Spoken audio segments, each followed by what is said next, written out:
네, 여러분 안녕하십니까? 가장 빠른 종합뉴스 뉴스큐 시작합니다. 수능을 5개월 앞둔 시점, 윤석열 대통령의 이른바 공정수능 언급 이후 교육 현장이 어수선합니다.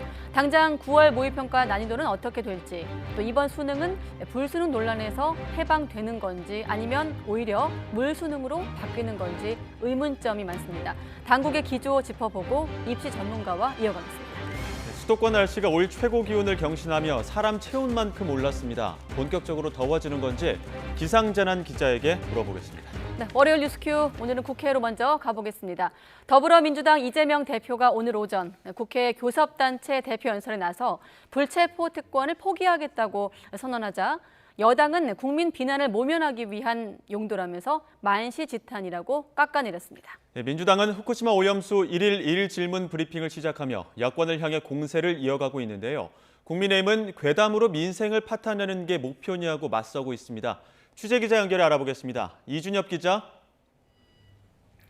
네, 국회입니다. 네, 이재명 대표가 국회의원의 불체포 특권을 포기하겠다고 밝혔더라고요. 네, 오전 11시 본회의에서 이 대표가 지난해 9월 이후 두 번째로 연단에 섰습니다. 오늘 연설에서 불체포 권리를 포기하겠다고 선언했습니다. 예정에 없던 승부수를 띄운 건데 당 관계자에 따르면 이 대표는 본회의 전 최고위원 회의에서 이 같은 의사를 밝혔고 일부 반대에도 결심을 굳힌 것으로 전해졌습니다. 직접 들어보시겠습니다. 구속영장을 청구하면 제발로 출석해서 영장 실질 심사 받고 검찰의 무도함을 밝히겠습니다. 이 대표는 먹고 사는 문제 해결을 위해서 잘하기 경쟁을 해도 부족한데 집권 여당이 야당 파괴와 정적 제거에만 혈안이라고 비판했습니다. 자신들의 무능과 비리는 숨기고 오직 상대에게만 사정 칼날을 휘두르면서 방탄 프레임에 가두는 것이 바로 집권 여당의 유일한 전략이라고 덧붙였습니다. 이어 자신을 다시 포토라인에 세우고 체포 동의안으로 민주당의 갈등과 분열을 노리는 것인가 생각된다면서 이제는 그 빌미마저 주지 않겠다고 말했습니다. 또 자신을 향한 정치 수사에 대해 불체포 권리를 포기하겠다며 구속영장을 청구하면 제발로 출석해 영장 실질 심사를 받고 검찰의 무도함을 입증하겠다고 주장했습니다. 이 대표 연설에 대해 국민의힘 김기현 대표는 본회의 뒤 기자들과 만나 이 대표가 불체포 특권을 말로 할 것이 아니라 실천하면 좋을 것 같다면서 지금까지 불체포 특권을 남용한 민주당 의원들의 체포 동의안을 국회에서 다시 처리해야 한다고 비판했습니다. 김 대표는 이어 열린 최고위원회의에서도 이 대표가 불체포 특권을 포기한다고 선거 당시에 공약해놓고 안 지킨 전력이 있다며 국민의 여론을 일시적으로나마 모면하려는 의도 만시지탄이라고 비난했습니다. 당 내부로부터의 퇴진 압력, 사퇴를 요구하는 다수 국민들의 여론을 일시적으로나마 모면하려는 의도로 보입니다만 어떻든 만시지탄입니다. 국회 교섭단체 대표 연설은 연이틀 진행되는데 내일은 국민의힘 김기현 대표가 연설 주자로 나설 예정입니다. 네, 이런 가운데 야당은 후쿠시마 오염수 공세 수위도 연일 높이고 있죠. 네, 민주당은 오늘 오후 3시에 후쿠시마 오염수 1일 1질문 첫 브리핑을 열었습니다. 정부가 매일 후쿠시마 오염수에 대한 국민 불안을 해소하기 위해 연 브리핑에 대해서 맞불 성격인데요. 브리핑에서 이소영 원내대변인은 후쿠시마산 수산물 수입 금지 조치와 오염수 해양 방류는 결코 별개 문제가 아니라고 지적했습니다.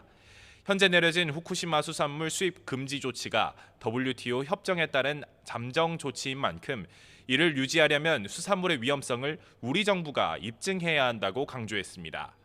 이어 방류에는 동의하면서도 WTO 수산물 수입 금지 조치를 유지할 수 있다고 보는 근거가 무엇이냐고 정부에 질문했습니다.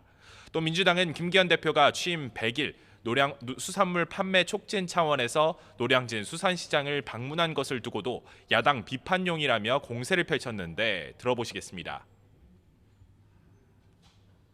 어려움에 처한 횟집에 가서 회를 팔아주고 수산물 소비를 늘리려는 활동은 여야를 막론하고 하게 돼 있어요. 그건 저희 당도 하게 돼 있는데 문제는 야당을 비판하기 위해서 회를 먹으러 갔다. 그렇죠. 회를 정치적으로 오염시키고 있죠. 반면 국민의힘은 민주당이 서민 생계는 아랑곳 없이 당리 당략을 위해 어업인과 수산업 종사자들의 생업을 위태롭게 만들고 있다고 비판했습니다. 이재명 대표가 핵 폐수란 말을 사용한 것을 두고 입에 참아 담기 어려운 욕설을 가족들에게 퍼부어댄 이에게 딱 어울리는 언어 폐수 전문가답다면서 민주당과 이재명 대표야말로 대한민국에서 퇴출해야 할 핵 오염 정치 세력이라고 맹비난했습니다. 공포 마케팅밖에 없습니다. 이대로 가다가는 우리 수산업의 풍비박산이 나고 어민들과 수산업 종사 상인들의 생계가 위기에 처할 것입니다. 일본의 오염수 방류가 임박한 것으로 알려진 가운데 여야의 설전도 갈수록 뜨거워지는 모습입니다. 지금까지 국회에서 전해드렸습니다. 송상근 해양수산부 차관은 일본 후쿠시마 원전 오염수가 동해로 유입되는데 5에서 7개월 걸린다는 주장은 사실이 아니라고 밝혔습니다. 송 차관은 오늘 정부 서울청사 별관에서 열린 브리핑에서 방출된 오염수 중에 삼중수소는 4, 5년 뒤부터 우리나라 바다로 유입돼 10년 후 평상시 삼중수소 농도의 약 10만 분의 1 정도에 도달하는 것으로 나타났다고 말했습니다. 해수부는 내일부터 홈페이지에 해양방사능 수산물 안전 Q&A 코너를 운영해 국민의 궁금한 내용을 확인할 수 있도록 하겠다고 설명했습니다. 불법 정치자금 수수 혐의 등으로 경찰 수사를 받는 국민의힘 황보승희 의원이 당을 떠나고 내년 총선에서 불출마하겠다고 밝혔습니다. 황보 의원은 오늘 SNS에 최근 가정사와 경찰 수사건으로 크나큰 심려를 끼쳐 고개 숙여 진심으로 사과드린다며 선당 후사의 정신으로 국민의힘을 탈당하고 22대 총선에 불출마하겠다고 적었습니다. 이어 모든 비난을 오롯이 자신 탓으로 돌리고 더 낮은 자세로 깊이 성찰하겠다며 결자 해제한 뒤 국민 앞에 당당히 설 수 있도록 최선을 다하겠다고 덧붙였습니다. 황보 의원은 지난 총선과 지방선거를 앞두고 지역구 기초의원 공천 대가로 금품을 받았다는 혐의 등으로 경찰 수사를 받고 있고 최근엔 사실혼 관계라고 주장하는 내연남의 관용차 사적 이용 같은 의혹이 불거져 논란에 휩싸였습니다. 2030 부산 세계 박람회 유치 전에 윤석열 대통령이 직접 나서기 위해서 오늘 오전 프랑스로 출국했습니다. 국제 박람회 기구 프레젠테이션 행사에서 직접 영어 연설에 나설 예정입니다. 가장 앞서 있는 경쟁국 사우디아라비아 빈살만 왕세자도 파리를 찾았습니다. YTN 취재진이 미리 현지에 도착해 있습니다. 불러보겠습니다. 박소정 기자. 네, 프랑스 이시레 몰리노에 나와 있습니다. 네, 박 기자 뒤로 보이는 곳이 바로 윤 대통령이 영어 연설을 하게 될 총회장입니까? 네, 그렇습니다. 이곳은 파리 남서쪽에 있는 작은 위성 도시 이시레 몰리노라는 곳인데요. 제 뒤로 보이는 작은 건물이 이 도시의 공연 예술극장으로 하루 뒤 바로 이곳에서 국제 박람회 기구 BI 총회 프레젠테이션 행사가 열립니다. 제가 이곳으로 오는 길에 버스 정류장 곳곳에서 우리 기업이 내건 부산 엑스포 광고판을 볼 수 있었는데요. 총회장 인근에 100여 개가 설치됐다고 합니다. 오늘 오전 파리로 출국한 윤 대통령, 바로 이곳 현지 시각으로는 지금 오전 9시를 향해 가고 있는데 이 극장 안으로 대사관 직원들로 보이는 관계자들 수십 명이 이른 아침부터 들어가기도 했습니다. 바로 이곳에서 부산 세계 박람회 지지를 호소하는 영어 프레젠테이션을 윤 대통령이 직접 하게 되는데 우리나라로서는 이 연설이 이른바 회심의 카드입니다. 경쟁국에 알려지면 안 되는 만큼 그동안 엠바고에 붙였다가 어제 공개가 됐죠. 유명 가수 싸이와 스타트업 대표 등이 연사로 나서고 성악가 조수미 씨와 걸그룹 에스파 카리나는 영상으로 힘을 보탭니다. 그리고 마지막에 윤 대통령의 연설이 진행됩니다. 대통령실은 이번 4차 프레젠테이션이 오는 11월 개최국 결정을 앞두고 표심을 사로잡을 분수령이 될 것이라면서 다양한 영상과 발표로 지루할 틈 없이 개최의 당위성을 30분 동안 홍보할 예정이라고 설명했습니다. 관심은 이번 엑스포 유치 경쟁에서 선두를 달리고 있는 사우디아라비아와의 대결입니다. 윤 대통령의 참석 소식을 의식해서인지 빈살만 왕세자 지난 16일에 일찌감치 파리에 도착해 마크롱 프랑스 대통령과도 만났습니다. 윤 대통령이 지난해 11월 환남동 관저로 이사한 뒤에 처음 초대해 극진하게 예우했던 해외 인사가 바로 미스터 에브리띵이라고 불리는 빈살만이었죠. 7개월 만에 이번에는 프랑스에서 만나서 치열한 유치전을 펼치게 됐습니다. 이탈리아 로마, 우크라이나 오데사도 경쟁 도시로 올해 11월 5차 프리젠테이션 이후 179개 회원국들의 투표로 개최지가 확정됩니다. 네, 마크롱 대통령과 회담도 예정돼 있는데 프랑스 순방 일정도 알려주시죠. 네, 윤 대통령은 이번 총회에 참석하기 전 먼저 엘리제궁에서 엠마뉴엘 마크롱 프랑스 대통령과 오찬을 겸한 정상회담을 합니다. 이번 회담은 굵직한 의제를 가지고 집중하는 자리라기보다는 오찬을 겸한 만남이라서 주목도가 높은 건 아닌데요. 윤 대통령은 앞서 17일 프랑스 일간지 르피가로 기고문에서 우크라이나의 평화가 조속히 회복되도록 가능한 지원을 아끼지 않을 것이며 이 과정에서 프랑스 등 나토 회원국들과 공조하고자 한다고 언급했는데 이와 관련한 내용이 공동 발표에 담길지가 관심입니다. 윤 대통령은 프랑스에서 2박 3일을 보낸 뒤 22일에는 베트남 하노이로 이동합니다. 보반트엉 국가주석과 정상회담을 비롯해 권력 서열 1위 응우옌 푸종 공산당 서기장 등 지도부와의 개별 면담이 예정돼 있고요. 한국 제품들을 전시 홍보하는 K산업 쇼케이스와 한국 음식 축제인 K푸드 페스티벌에도 참석합니다. 이번 방문에는 매번 순방마다 함께했던 4대 그룹 총수들을 비롯해 윤석열 정부 이후 최대 규모 205명의 경제사절단이 동행하는데요.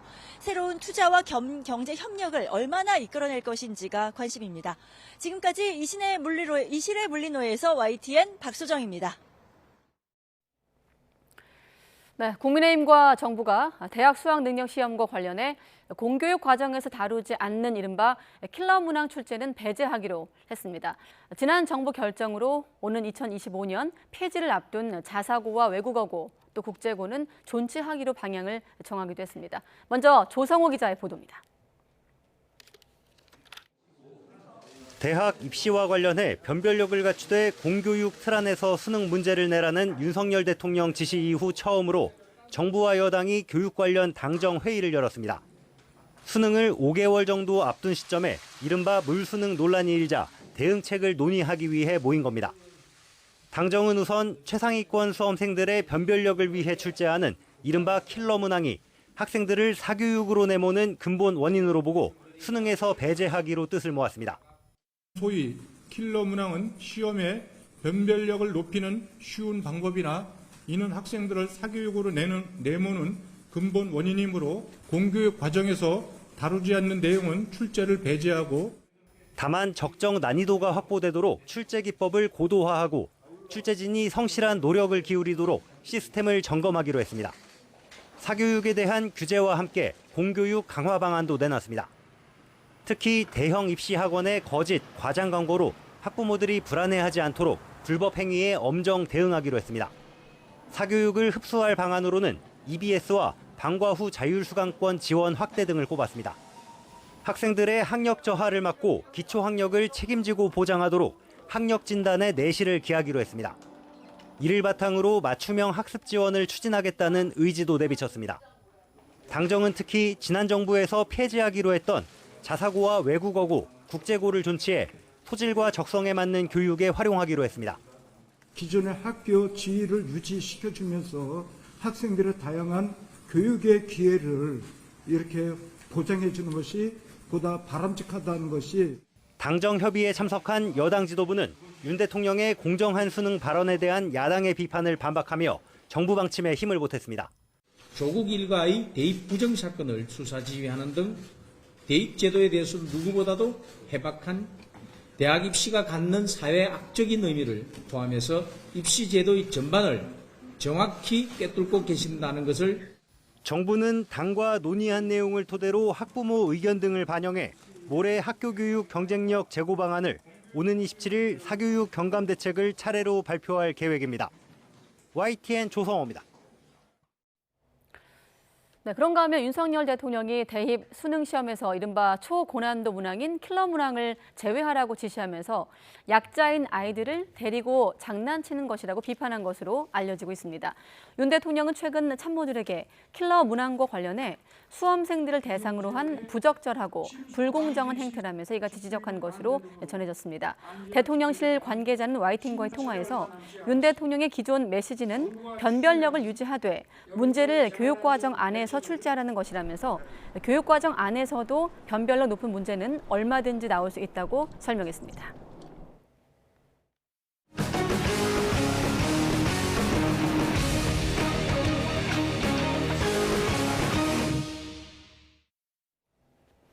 네, 다시 한번 요약을 해보면 윤 대통령이 이 공정 수능을 강조하면서 수능을 한 150일 정도 앞두고 학생, 학부모는 물론이고 교육계 또 정부도 올해 수능 출제 방향을 놓고 술렁이고 있습니다. 네, 정부와 여당은 수능에서 이른바 킬러 문항 출제를 배제하는 등 시스템 점검에 나서기로 했는데요.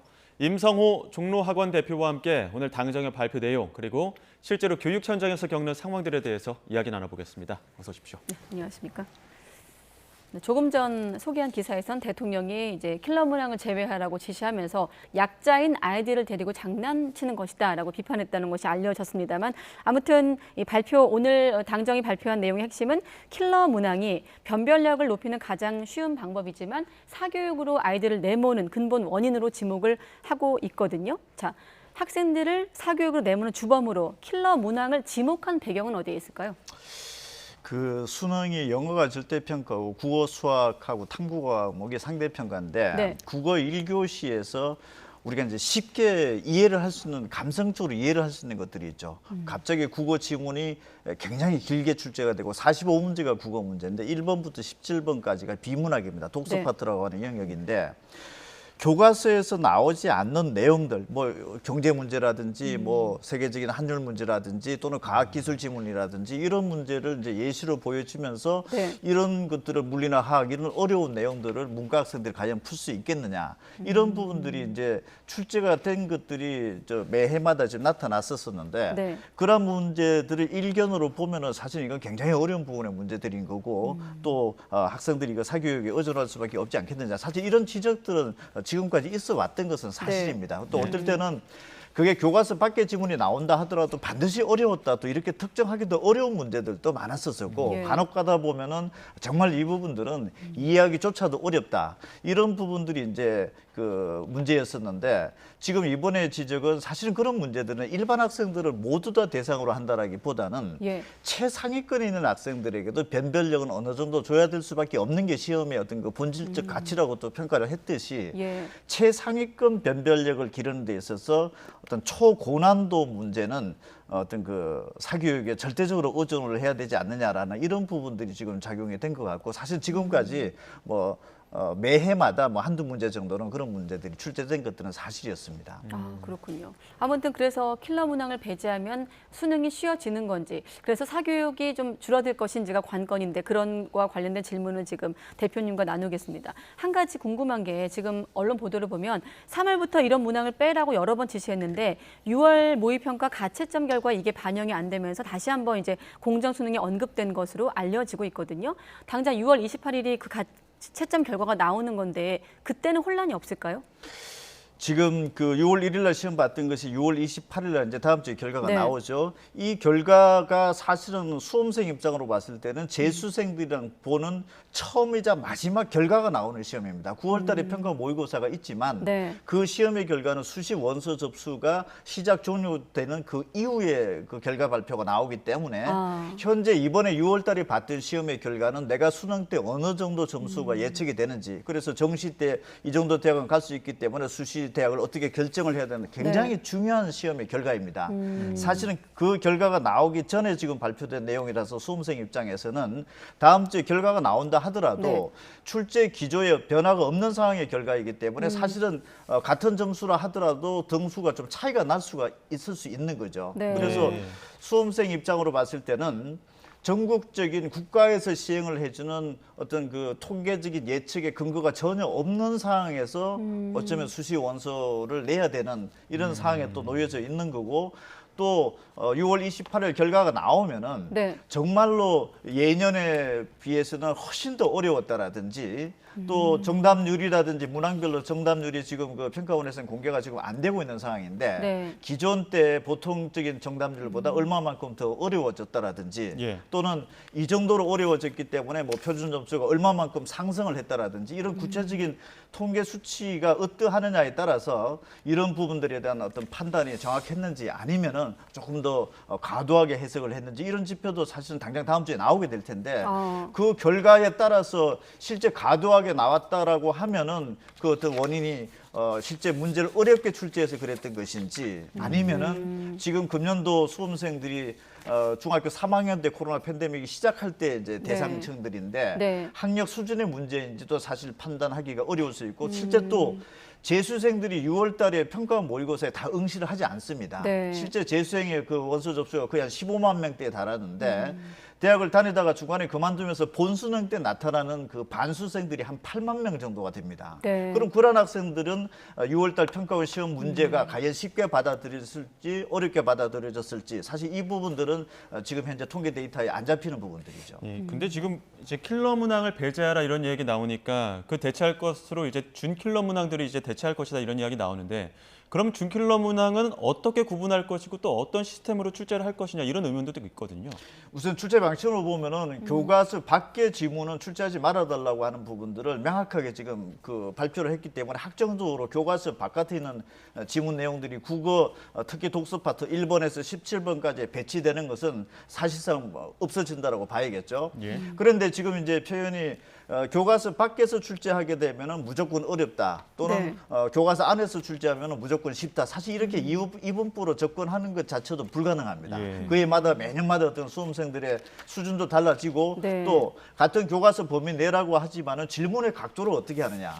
그리고 국어 같은 경우에는 오지선다로 출제가 되는데 오지선다의 그 어떤 그 제시된 어떤 보기의 예시문 자체가 또 어떻게 또 구성이 되느냐 여기에 따라서도 달라질 수 있기 때문에 사실은 고난도 초고난도 킬러 문항이 사라지면서 또 변별력은 확보한다라고 했기 때문에 지금까지 풀어왔던 중간 난이도 정도의 문제가 고난도 문제로 바뀌어질 가능성도 충분히 있죠. 예. 어떤 기술적인 부분들로서 뭐 질문의 각도라든지 그런 네. 부분들로서 대체를 할 수가 있기 때문에 사실은 이게 쉽다 어렵다 이렇게 예측한다라고 하는 것은 결과가 아니고서는 쉽지 않을까 싶습니다. 네, 알겠습니다. 지금 대학 입시 관련해서 변별력을 갖추되 공교육 틀 안에서 수능 문제를 내라는 대통령 지시 오늘 당정이 처음으로 교육 관련 회의를 열기도 했고 대응책을 모색했는데 저희가 지금 관련 얘기를 임성호 대표하고 나누고 있거든요. 자, 관련해서 속보가 들어왔습니다. 이규민 한국교육과정평가원장이 사임을 했다는 속보가 들어왔습니다. 지금 이 문제 관련해서 평가원이 감사까지 받게 되는 상황이었고 혹시라도 이제 출제원이 위원들이 바뀌는 게 아닌가 이런 누가 참여할지 의문인 상황에서 자, 교육과정 평가원장이 사임했습니다. 사실 마이크 차시면서 이 관련한 좀 분위기를 전해주셨는데 어떤 분위기로 좀 읽을 수 있을까요? 지금 사실은 그 채점 결과가 나오기 전에 이렇게 급박하게 발표된 것도 그 평소에 없던 상황이었던 좀 당황스러운데요. 사실은 또 담당 어떤 국장이었던 경질이라든지 네. 그다음에 또 감사에 착수한다라든지 지금 막 나오듯이 평가원장이 사임을 한다라든지 이런 어떤 이면에는 여러 가지 부분들이 지금 뭔가 잊지 않고서는 사실 선뜻 납득하기가 어려운 부분들이 지금 굉장히 좀 빠른 스피드로 좀 진행이 되고 있는 부분들인데 네. 지금 모의고사에서 평가원에서 시행하는 모의고사에서 이제 출제위원으로 들어가는 분들이 이제 현직 선생님들도 상당수 많이 들어가시기도 하고 이제 될 텐데 사실 이런 분위기다라고 하면은 앞으로 어떤 평가원 모의고사라든지 실제 또 본수능에서 출제위원으로 들어간다라는 것 자체를 꺼려해야 되는 것 아니냐. 또 뭐 잘못 출제를 하게 됐다가는 뭔가 압수수색을 당하는 분위기가 될 수도 있는 거고 검찰 조사를 받는 것 아니냐. 이런 어떤 그 불안감들이 실제 일선 출제위원회 어떤 그 해당 스펙트럼 안에 들어가시는 분들에게는 굉장히 좀 크게 심리적인 어떤 부담이 될 것으로도 볼 수 있고 앞으로 어떻게 보면은 출제위원 선정도 현재보다는 굉장히 좀 어려워지지 않을까 이런 생각도 사실 현장에서는 분위기가 좀 전해지고 있습니다. 네, 아무튼 이번 킬러 문항 배제, 또 공정 수능 언급 이후 관련해서 이규민 한국교육과정평가원장이 사임했다는 속보가 들어왔습니다. 담당 기자가 이제 취재하면 다시 한번 전해드리기로 하고, 아까 대표님께서 이분법적인 사고 이런 말씀하셨는데, 지금 당정은 수능의 적정 난이도가 확보될 수 있도록 출제 기법을 고도화하겠다고 밝혔거든요. 출제 기법을 공교육 안에서 나오는 내용으로 고도화하겠다는 건 어떤 의미일까요?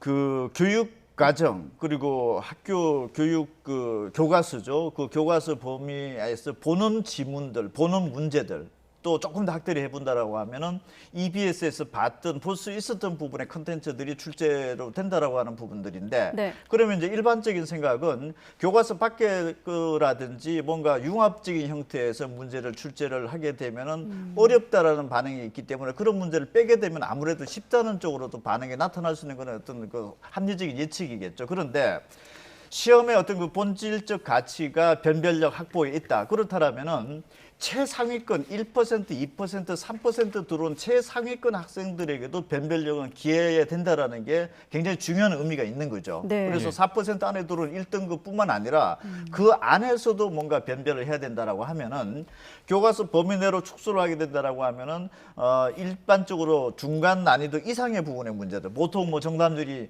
초고난도 문제는 한 5에서 한 10% 정도밖에 못 푸는 문제들이었다라고 하면은 네. 평상시 한 20~30% 되는 문제들의 정답률에 있는 문제들도 뭐 질문의 각도라든지 보기 지문이라든지 이런 부분들을 변화를 시켜줬으라도 상위권대의 변별력 확보에는 뭔가 조금 그 평가를 하겠다 이런 방침이기 때문에 기존의 중간 이상의 난이도 정도 문제가 사실은 초고난도 문제를 대체할 수 있는 문항으로 바뀌어질 수 있는 구도로서는 충분히 예상이 된다라는 거죠. 예, 대표님 말씀하신 것처럼 킬러 문항이 최상위권이나 상위권 혹은 또 최상위권 안에서도 이렇게 등급을 나눌 수 있는 어떤 지금 변별력을 나누는 그런 문항들이었었는데, 지금 이런 문항들이 없어지고 나면 수능 그 등급 변화에도 좀 영향이 있지 않겠습니까? 입시 전략도 달라질 것 같은데 어떻습니까? 지금 만약에 예상했던 대로 쉽게 출제를 하지 않고 변별력을 기하면서 교과서 범위 내에서 출제를 하겠다. 예상대로 적중이 된다라고 하면은 뭐 현재 초고난도가 문제가 없어지고 교과서를 충실히 하면은 최상위권 학생들도 충분한 평가 결과를 받아볼 수 있다라고 하는 것들은 괜찮은데, 만약에 예상 밖으로 시험이 당초 생각했던 것보다는 쉽게 출제되는 것으로 반응이 나타났고, 네. 실제 뭐 예전에도 그런 적이 있었지만은 뭐 1등급 커트라인이 만점을 맞아야 된다라든지 또는 전 과목에 만점을 맞고도 원하는 상위권 대학에 불합격한 실제 사례도 있었습니다. 그래서 국어, 수학, 탐구를 다 만점을 맞았는데 탐구 과목은 2과목을 선택을 하게 되어 있죠. 그래서 예를 들어서 뭐 과학 탐구에서 2과목을 선택했는데 2과목 중에서 같이 만점을 맞았다 하더라도 어떤 과목은 쉽게 출제되고 어떤 과목은 어렵게 출제돼서 표준 점수가 각각 다르게 나타날 수가 있죠. 그러면은 같은 만점을 맞고도 원하는 대학에 떨어지는 학생이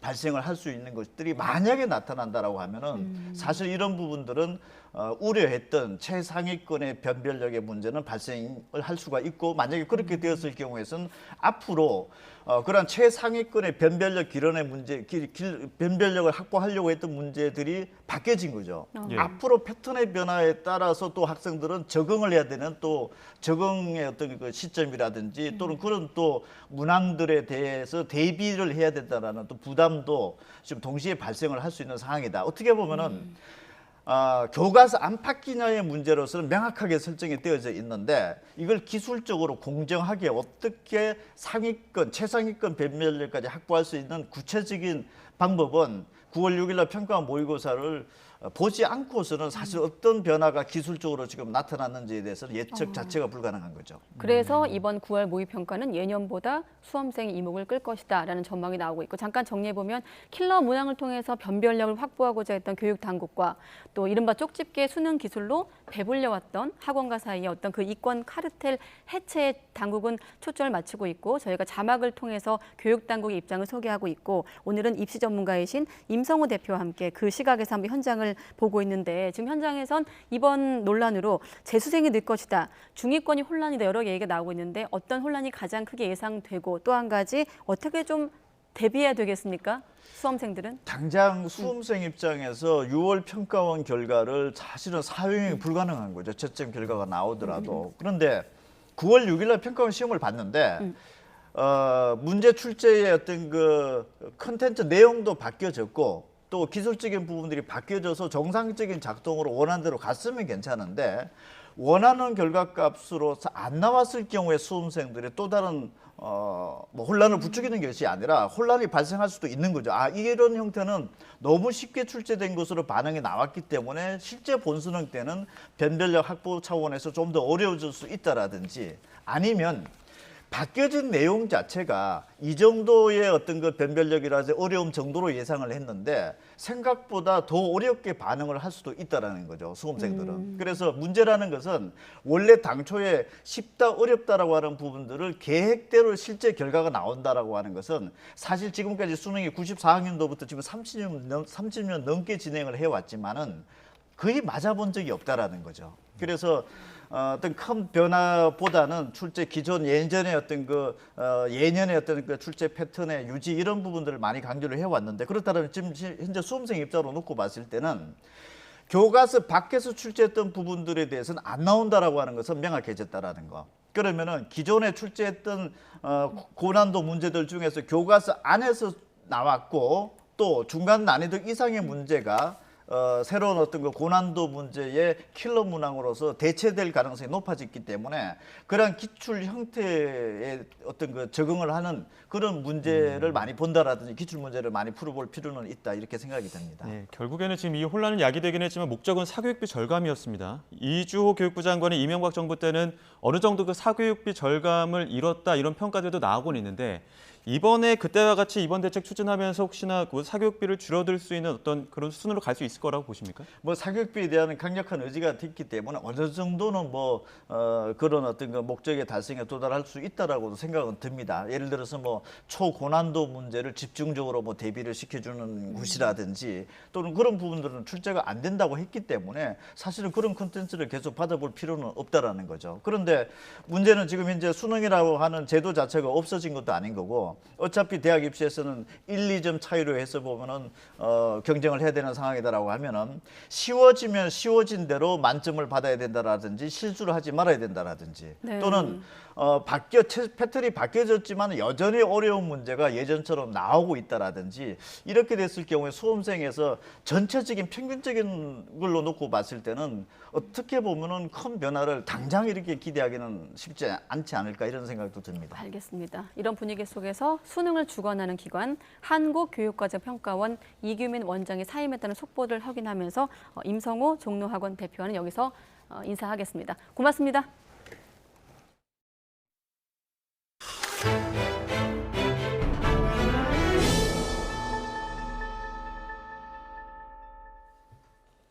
중국을 방문 중인 토니 블링컨 미 국무장관은 어제 친강 외교부장과 공식 회담에 이어 오늘은 중국 외교 라인 1인자인 왕이 주임과 만났습니다. 시진핑 국가주석을 예방할 거란 관측도 나오는데 일단 오늘 블링컨 장관의 공식 일정에선 빠져 있습니다. 중격 연결합니다. 강정규 특파원. 네, 베이징입니다. 네, 블링컨 장관 방중 이틀째이자 마지막 날인데 베이징에서 꽉 채운 일정을 소화한다고요? 네, 블링컨 장관은 오늘 오전 중국 공산당의 외교사령탑인 왕이 외사주임과 만났습니다. 어제와 마찬가지로 별도의 공개 발언은 없었고 현재 중국 쪽 발표문만 나온 상태입니다. 왕이 주임은 블링컨과 회동해서 중국에 대한 미국의 잘못된 인식과 잘못된 정책 때문에 양국 관계가 고비에 놓여 있다며 대화와 대결, 협력과 갈등 중에 선택해야 한다고 말했습니다. 이어 양국 관계가 안정되기 위해서는 두 나라 원수가 진정한 공감대를 형성하는 게 급선무라고 덧붙였는데요. 블링컨 장관이 오늘 시진핑 중국 국가주석과 만날 거라는 미국 언론 보도와 맥이 닿은 발언입니다. 오늘 발표된 블링컨 장관의 공식 일정엔 시 주석 예방은 빠져 있었지만 눈여겨볼 대목이 하나 있습니다. 베이징 시간 저녁 6시 40분 블링컨의 기자회견이 잡혀 있고 그 사이 충분한 시간적 간격을 두고 있다는 겁니다. 시 주석의 경호 문제 등으로 예방 일정을 공개하지 않았을 가능성도 완전히 배제할 수는 없어 보입니다. 앞서 조 바이든 미국 대통령은 수개월 안에 시 주석과 대화하고 싶다는 메시지를 발신했죠. 블링컨 장관이 시 주석을 만날 경우 바이든 대통령의 이런 입장을 직접 전달하고 오는 11월 미국 샌프란시스코에서 열리는 에이펙 정상회의에 시 주석을 정식으로 초청할 수도 있습니다. 네, 그리고 어제 친강 외교부장과 공식 회담 결과도 정리해 볼까요? 네, 어제 회담은 베이징 시간으로 오후 2시 반쯤 시작됐습니다. 지난 2월 정찰 풍선 사태로 취소된 뒤 넉 달 만에 처음 대면한 양국 외교장관, 흔한 인사말이나 공개 발언 없이 본론으로 직행했습니다. 실무 만찬까지 8시간 가까운 마라톤 회담이 이어졌습니다. 그러나 양측은 공동 기자회견 없이 밤늦게 따로 입장문을 발표했습니다. 먼저 친강 부장은 현재 두 나라 관계가 최악이라며 양국 국민의 이익은 물론 국제사회 기대에도 부합하지 못한다고 쓴소리부터 날렸습니다. 이어 타이완 문제는 중국의 핵심 이익이자 두 나라 간 가장 두드러진 위험이라고 지적하면서 하나의 중국 원칙을 준수하고 타이완 독립을 지지하지 않겠다는 약속을 지키라고 촉구했습니다. 블링컨 장관도 물러서지 않았습니다. 미국의 이익과 가치의 옹호를 내세우며 동맹, 파트너와 협력해 국제 질서를 수호하겠다고 맞받아쳤습니다. 미국은 친 부장을 워싱턴 DC로 초청해 협의를 이어가기로 했다고 밝혔는데 중국 측 발표문을 보면 양측이 편리한 시기에 답방할 용의가 있다는 정도로 썼습니다. 이 밖에 양측은 회담에서 우크라이나 전쟁과 무역 분쟁, 좀비 마약인 펜타닐 원료 수출 문제 등 여러 쟁점에서 팽팽한 이견을 확인했습니다. 물론 이런 이견을 좁히기 위한 실무그룹 협의 확대나 팬데믹 이후 줄어든 양국 간 항공노선 증평 등의 합의 사항도 있었습니다. 지금까지 베이징에서 전해드렸습니다. 북한이 노동당 전원회의에서 군사정찰위성 발사 실패를 가장 엄중한 결함으로 꼽으며 이른 시일 안에 재발사에 나서겠다고 밝혔습니다. 반미 연대도 강화하겠다고 강조해 중국, 러시아와 더욱 밀착하겠다는 뜻을 분명히 드러냈습니다. 조수연 기자가 보도합니다. 지난 16일부터 사흘간 진행된 북한 노동당 중앙위원회 8차 전원회의. 북한은 국방력 강화 정당성을 주장하면서 한반도 긴장 고조의 책임을 한미에 전가했습니다. 그러면서 우주산업의 확대 발전을 절박한 과제로 꼽으며 1차 군사정찰 위성 발사 실패가 최대 결함이라고 인정했습니다. 처음으로 대내용 매체인 조선중앙TV와 노동신문에도 발사 실패 사실을 실으며 주민들에게 공식적으로 알린 겁니다. 가장 엄중한 결함은 지난 5월 31일 우주개발부문에서 중대한 전략적 사업인 군사정찰 위성 발사에서 실패한 것입니다. 중앙위 정치국은 간부들을 질책하고 실패 원인을 분석해 빠른 시일 안에 성공적으로 발사할 것을 지시했지만 구체적인 재발사 시점은 언급하지 않았습니다. 또 행동 대 행동 원칙을 견지하며 적대 세력들에 대한 압도적이고 공세적인 대응 방안을 만장일치로 승인했다고 밝혔습니다. 특히 미국의 반기를 든 국가들과의 연대를 강화할 것이라고 밝혀 중국, 러시아 등과 더 밀착할 것임을 시사했습니다. 김정은 위원장은 이번 회의에서 연설을 안 한 것으로 보이는데 정부는 대단히 이례적이라고 분석했습니다. 북한 매체가 김 위원장의 전원회의 연설을 보도하지 않았던 사례는 몇몇 당대회와 겹쳐서 했던 전원회의를 제외하고는 사실상 처음이라는 겁니다. 위성 발사가 실패했고 경제 성과 등 여러 가지 면에서 좀 내세울 성과가 없다는 점에서 직접 나서기가 좀 어려웠던 측면이 있지 않았을까 추정해 봅니다. 외교부는 북한이 핵미사일 개발을 고수하고 한반도 긴장 고조의 책임을 한미에 전가한 점을 매우 유감스럽게 생각한다고 밝혔습니다. YTN 조수연입니다. 천안함 폭침 주범이자 북한에서 대남 담당 노동당 비서와 통일전선 부장을 맡아 남북 북미 정상회담을 이끌었던 김영철이 당 정치국으로 복귀했습니다. 노동신문과 조선중앙통신은 노동당 제8기 제8차 전원회의 소식을 전하면서 김영철을 통일전선부 고문이자 정치국 후보위원으로 임명했다고 밝혔습니다.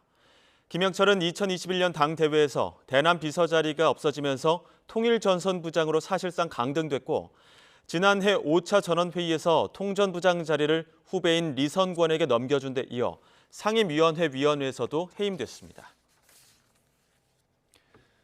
군 당국이 북한 우주발사체 추가 잔해를 찾기 위한 수색을 계속 진행하고 있습니다. 이성준 합동참모본부 공보실장은 작전 장기화와 장병들의 안전, 휴식, 기상, 함정과 장비의 정비 여건 등을 고려해 탄력적으로 시행하고 있다며 이같이 밝혔습니다. 북한이 이른 시일 안에 정찰 위성을 재발사하겠다고 재차 공언하는 데 대해서는 북한이 스스로 발표한 내용에 대해서는 평가가 필요하고 재발사 시점은 한미 정보당국이 예의주시하고 있다고 말했습니다. 일본 정부는 북한이 이른 시일 안에 정찰 위성을 재발사하겠다고 거듭 공언하자 필요한 정보 수집, 분석과 경계, 감시에 전력을 기울일 것이라고 밝혔습니다. 일본 정부 대변인 마스노 히로카즈 관방장관은 미국, 한국을 비롯해 국제사회와 협력하면서 유엔 안전보장이사회 결의의 완전한 이행을 진척시켜 북한 비핵화를 목표로 나아갈 생각이라고 말했습니다.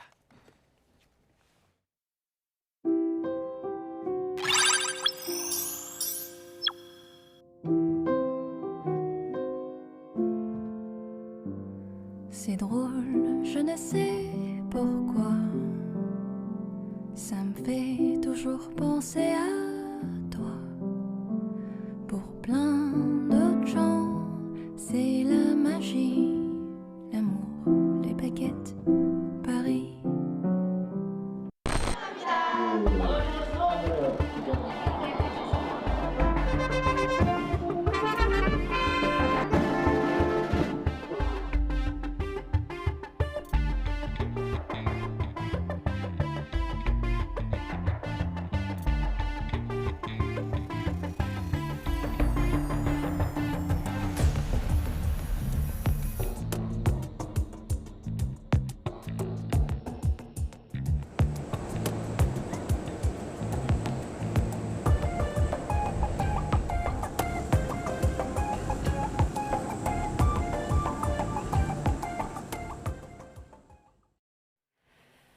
네, 이렇게 먼저 BI1을 짧게 정리드렸고 윤석열 대통령이 프랑스, 베트남 등 해외 순방길에 오른 가운데 국회에선 윤 대통령의 수능 발언을 놓고 공방이 이어지고 있습니다.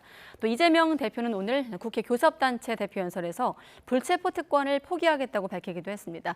정치권 주요 이슈, 오늘은 김만흠 한성대 석좌 교수와 함께 진단해 보겠습니다. 교수님 안녕하십니까? 네, 안녕하세요. 네. 오늘 두 번째 교섭단체 대표연설을 한 이재명 대표. 오포란 표현을 썼거든요. 직접 네. 좀 소개해 주시죠. 민생, 경제, 정치, 외교, 안전 5분야 모두 포기한 정권이다 이런 얘기입니다. 5가지 모두 포기했다면 국정을 포기했다는 얘기인데요. 내용 자체는 뭐 새롭게 담은 것은 없습니다. 그동안에 정부를 향해서 비판해왔던 내용을 5가지 조목으로 바꿔가지고 이렇게 비판했는데요. 민생, 경제 관련해서는 현재 경제 상황에 대해서 정부가 대책이 없다 이런 얘기입니다. 막연하게 내년 되면 좋아질 거다 이런 얘기하고 있는데 그냥 자유방임에 맡겨가지고 좋아질 리가 없다라는 얘기했었고요. 민생 관련도 지적은 전반적으로 최근 경제 상황 좋지 않은 걸 지적했는데 거기다가 과거에 이재명 대표가 성남시장 때부터 했던 지역 화폐 이 부분을 왜 하지 않고 있느냐 지적했던 부분이 있습니다. 네. 그리고 정치 관련은 현재 야당과의 대화가 이루어지지 않고 있다는 점, 또 정치권에 대한 수사, 특히 민주당에 대한 수사가 집중되고 있다는 점을 얘기했고요. 외교 문제는 아다시피 지금 한일 관계를 중심으로 중국에 관한 문제 이런 걸 지적한 것 같습니다. 그리고 안전 문제, 이미 나왔던 이태원 참사 문제에다가 지금 후쿠시마 오염수에 대한 우리의 대처 이것을 지적한 내용을 담고 있어서 그동안 민주당을 중심으로 한 야당이 윤석열 정부를 향해서 비판해왔던 내용을 그대로 담고 있는데 이것을 이제 오포 정권이라고 이렇게 용어를 만들어서 오늘 지적했습니다. 네, 오포 정권과 함께 또 본인의 정책 브랜드였죠. 대선 후보 시절에 많이 강조했던 기본 시리즈였나요? 네, 기본 사회 이야기를 꺼냈습니다. 네. 당연히 야당 대표가 국회 연설을 하면은 정부 여당 비판하는 거 빼놓고 뭐가 있겠느냐는 비판이 나올 법하죠. 예. 그러니까 야당으로서 대안적인 주장을 했는데 기본 사회 개념을 얘기했습니다. 한때는 이재명 대표가 성남시장 시절부터 기본 소득 얘기를 꺼내가지고 본인의 브랜드화 시켰죠. 그런데 현재 민주당 계열 쪽에서도 기본소득 개념이 굉장히 다양하고 이런 논란이 있어가지고 한때 주춤했습니다. 국민의힘 쪽에서는 역공을 해가지고 기본소득 얘기하려면은 기본 인격, 기본 도덕이 중요하다 역공까지 취하고 했었는데요. 그동안에 기본 관련 시리즈가 좀 잠잠했었는데 다시 현재 이재명 대표 체제의 민주당에서는 대안적인 한국 사회 방향으로 기본사회라는 개념을 다시 던지고 이번에 그것을 다시 한번 국회 연설에서 부각을 시켰습니다. 그리고 깜짝 발언이 있었는데 그 안에 등장하는 단어가 압구정이었거든요. 네. 압구정 어떤 뜻인지 잠깐 직접 들어보고 나서 또 이어가겠습니다. 네.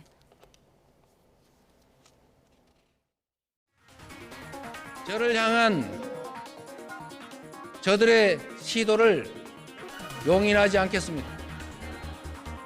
저에 대한 정치 수사에 대해서 불체포 권리를 포기하겠습니다. 지금까지 그랬던 것처럼 소환한다면 10번 아니라 100번이라도 응하겠습니다. 구속영장을 청구하면 제 발로 출석해서 영장 실질 심사 받고 검찰의 무도함을 밝히겠습니다. 압수수색, 구속기소, 정쟁만 일삼는 무도한 압구정 정권의 그 실상을 국민들께 드러내겠습니다. 네, 이게 사전에 언론에 배포한 원고 안에 없었다는 거죠? 네, 본인의 신상과 관련된 내용이니까 사전에 안 담았나 봅니다. 먼저 압구정 관련해서는요, 압수수색, 구속, 그다음에 정쟁을 얘기한 거죠. 네. 앞에 두 개는 맞는 것 같은데 사실 정쟁은 정부 여당 쪽이 하기라기보다는 정부 여당은 권력 오남용의 소지가 있는 거죠. 이것을 정치화시키는 것이 주로 야당 몫인데 압구정에서 정쟁의 주체는 보통 정부 여당 쪽보다는 야당 쪽이었는데 이것은 맞는 워딩인가 모르겠고요. 어쨌든 간에 불체포 특권 이용하지 않겠다. 본인이 자진해 출석하겠다 이런 얘기입니다. 바로 나오자마자 오늘 이재명 대표의 국회 교섭단체 연설에서 가장 주목받았던 부분입니다. 왜냐하면 새로운 내용이니까는요. 네. 그동안에 방탄국회 논란도 있었고 했는데 새로운 내용에서 주목을 받았습니다. 물론 후보 시절에도 이재명 대표가 이것은 강조를 했습니다. 본인은 그동안에 20년 동안 탈탈 털린 사람이다. 그러니까 아무것도 거리낌이 없다. 청렴한 정치인은 굳이 불체포 특권을 쓸 필요가 없다. 이런 얘기를 강조해 왔습니다. 그래서 당 대표가 되고 이른바 방탄 논란이 있을 때 후보 시절 약속했으니까 그대로 지켜라라고 현재의 국민의힘 쪽에서는 이제 공박을 했었죠. 그런데 그땐 약속을 했지만은 윤석열 정부에서 정치 수사, 정치 탄압하고 있기 때문에 그 논리를 적용시킬 수 없다라는 건데 오늘은 저 본인이 받아들이겠다고 했습니다. 되게 두 가지 배경을 해석하고 있는 것 같습니다. 하나는 이후에 만약에 추가로 지금 수사가 진행되고 있는 것에 대한 구속영장 청구가 들어와서 국회 체포 동의안이 이제 요청이 된다면은 어떻게 할 것인가 봤을 때 그동안보다는 조금 더 동의안이 관철될 가능성이 좀 커진 거 아니냐. 그랬을 때는 먼저 선수 치고 나가서 자발적으로 임하는 게 낫지 않겠느냐 이런 얘기가 있고요. 네. 그런 관점에 해석하는 쪽이 하나 있고 또 하나는요. 현재 민주당의 혁신위원회를 가동시키고 있는데 혁신의 몇 가지 대상 중에 하나가 지금 방탄 논란이 있는 거 아니겠습니까? 그래서 여기에 걸림돌이 되고 있는 이 부분을 본인이 해소하는 측면도 있다라고 해석하고 있습니다. 그래서 뭐 둘 다 보는 관점마다 차이가 있겠습니다만 두 측면에서 보고 있다. 그런데 본인이 자진해 출석하겠다 이것은요. 지난번에 민주당 쪽도 그랬었고 현행 법 체계에서는 자진해 출석하기 어렵다라고 얘기하고 있습니다. 국회의 동의가 전제돼야 된다는 얘기입니다. 과거에 고인이 됐습니다만 정두영 의원의 경우에 본인이 가겠다라고 했었는데 국회에서 부결이 돼버렸습니다. 그래서 법률 체계상 그렇기 때문에 개정해야 된다는 얘기입니다. 제가 지난주에 여기 나왔을 때 했던 얘기가 대신 그래서 현재보다 엄격하게 오히려 불체포 기준으로 해가지고 5분의 3이라든가 3분의 2로 한다는 겁니다. 네. 그런데 이미 지금 유이동 의원 등을 중심으로 내놓은 개정안에 따르면은요. 본인이 동의했을 경우에는 국회에서 체포 동의를 받은 걸로 간주해 주도록 국회법을 개정한다든가 아니면은 체포 동의안이 나왔을 때는 회기로 연장시키지 않도록 하는 이것을 얘기하고 있는데 회기 부분은 불투명하지만 만약에 본인이 동의했을 경우에는 국회 절차에서 동의하는 방식으로 하는 국회법이 개정이 된다면 될 건데요. 과연 바로 이렇게 관철이 되려면은 이재명 대표의 입장이 그대로 반영이 되려면 당장 그 국회법이 개정이 돼야 되는데 실천력을 가지려면 국회법 개정에 만약에 민주당이 동참한다면 뭐 실천력이 담보된다라고 볼 수 있겠습니다. 네, 이 같은 이재명 대표 발언에 대해서 김기현 대표는 이런 반응을 보였습니다. 잠깐 들어보시죠.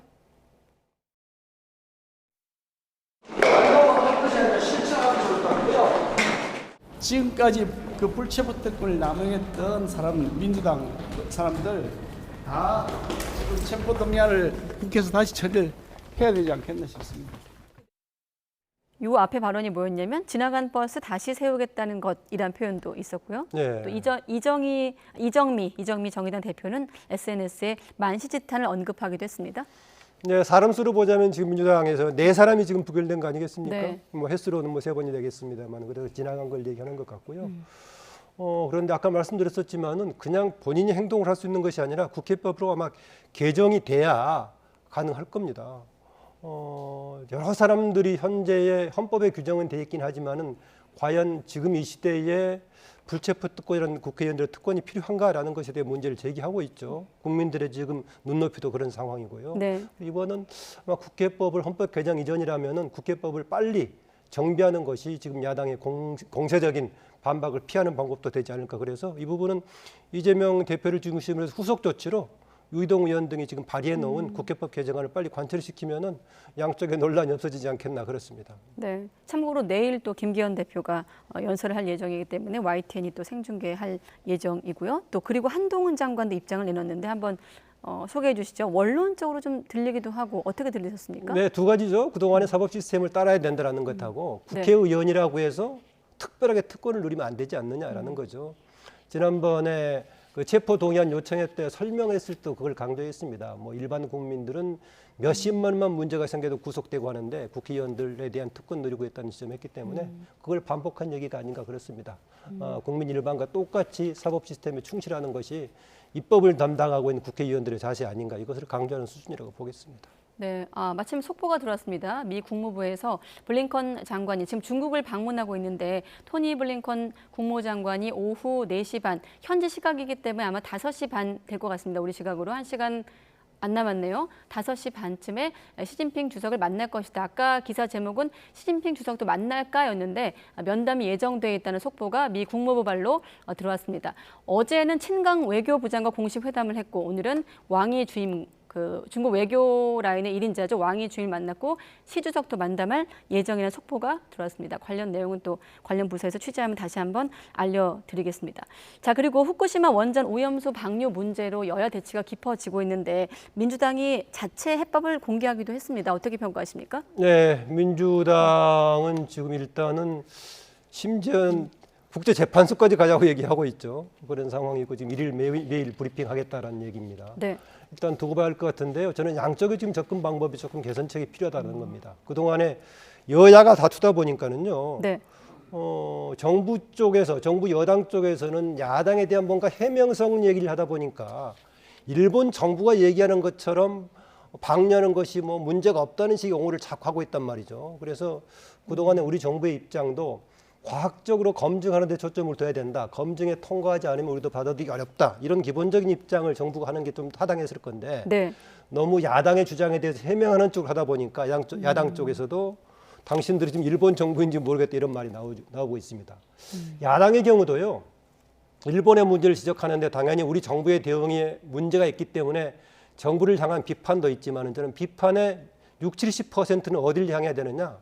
일본에 대한 책임을 강조하는 게 필요하다고 봅니다. 야당이 그 공세가 거의 90% 이상이 우리 정부를 향해서 가고 있는데 가장 큰 책임 추궁은 일본 정부를 향해서 가야 되는 거 아니겠습니까?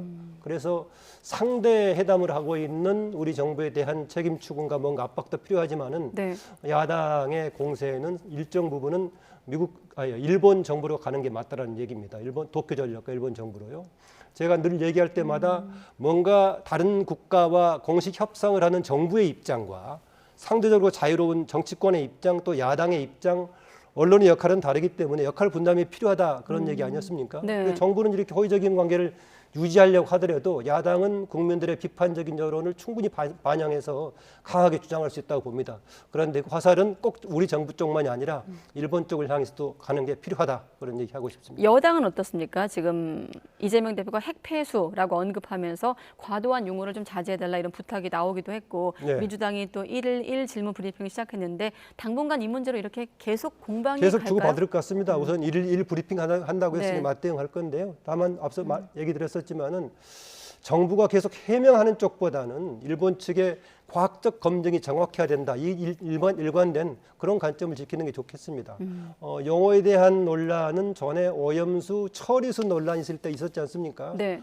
보니까 IAEA라든가 미국 쪽에서는 대체로 처리수라는 용어를 쓰고 있고 북한, 중국 중에서는 그냥 오염수도 아니고 핵 오염수라는 용어까지 쓰고 있어서 강도가 나라마다 조금 다른 것 같습니다. 그런데 현재 우리 쪽에서는 대체로 오염수를 좀 통일해 쓰고 있는 것 같은데요. 지금 민주당 쪽에서는 더 강조해서 이제 폐수까지 쓰겠다 이런 용어를 쓰고 있는 것 같습니다. 네.